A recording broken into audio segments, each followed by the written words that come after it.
Paggawa ng maikling dokumento gamit ang word processor. Buksan ang MS Word.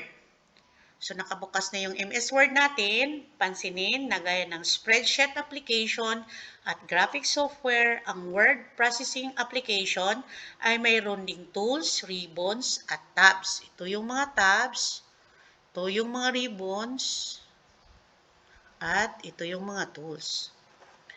I-click natin ang iba't ibang tabs at tingnan ang tools sa nakapaloob sa ribbon. So sa home, merong clipboard, font, ito yung tools, paragraph, ito yung mga tools, styles, editing, voice, editor, reuse files.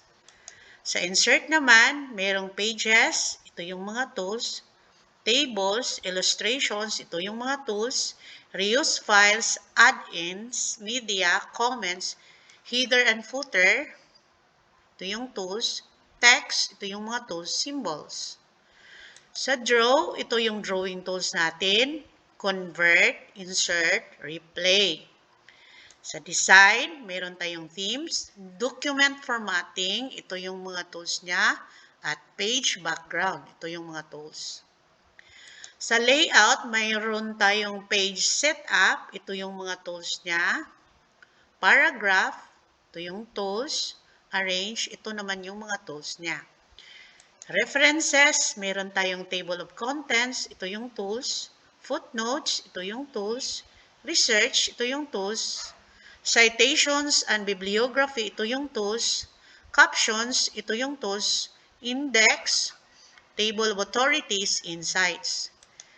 Sa mailings, meron tayong create, ito yung tools, start mail merge, write and insert fields, preview results, finish. Sa review, meron tayong proofing, ito yung tools, speech, accessibility, language, comments, tracking, ito yung tools, changes, ito yung tools, compare, protect, ink, resume. Sa view, meron tayong views, ito yung tools. Immersive, page movement, show, ito yung tools. Zoom, ito din yung tools. Window, macros, SharePoint. Sa help, dito tayo pwedeng mag-ask ng questions or contact support, feedback, show training. Mag-type tayo ng mga salita o mga kataga sa blankong dokumento. Mag-type ako ng ang batang makulit. I-highlight natin ang mga salita sa pamamagitan ng pag-click sa unahang bahagi at i-drag ang mouse hanggang sa dulong bahagi ng salita. Yan. Palitan natin ang text style. So, dito tayo pipili. Click natin, gawin nating bold, italic, at i-underline natin ang text. Baguhin natin ang kulay ng text sa pamamagitan ng pag-highlight dito. So, naka-highlight na siya. Punta na lang tayo sa font color at baguhin natin ang kulay ng ating salita. So, gawin nating red. Sugpunan natin ang ating salita. Gawin natin itong pangusap. Ay guwapo. I-set natin ang alignment ng pangusap sa pamamagitan ng paglagay sa cursor sa simula ng pangusap at i-click ang buttons sa paragraph. Ito yung mga alignment. So, nasa align left siya. Pwedeng ilagay natin sa center. Pansinin ang pangusap. Pwede natin ilagay sa align right. So, pili tayo. Gawin natin align left. Mag-insert tayo ng larawan sa pamamagitan ng pag-click ng insert sa tab. Click natin yung pictures. Kuha tayo ng larawan na nakasave sa file.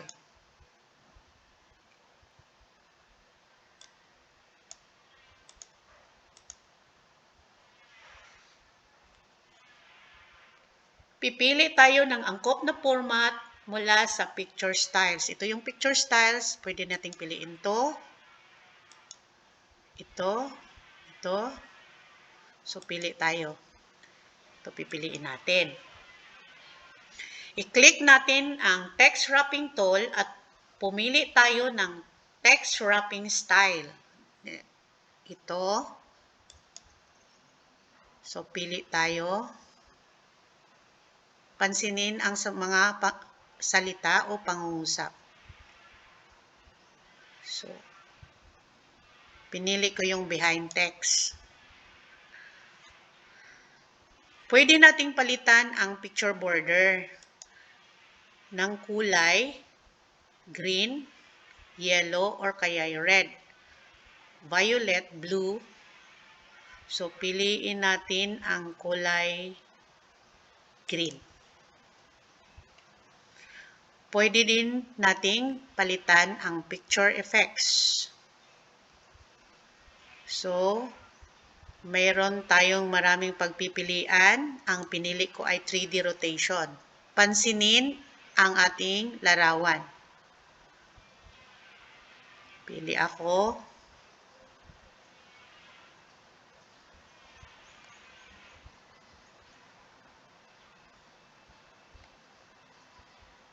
Okay.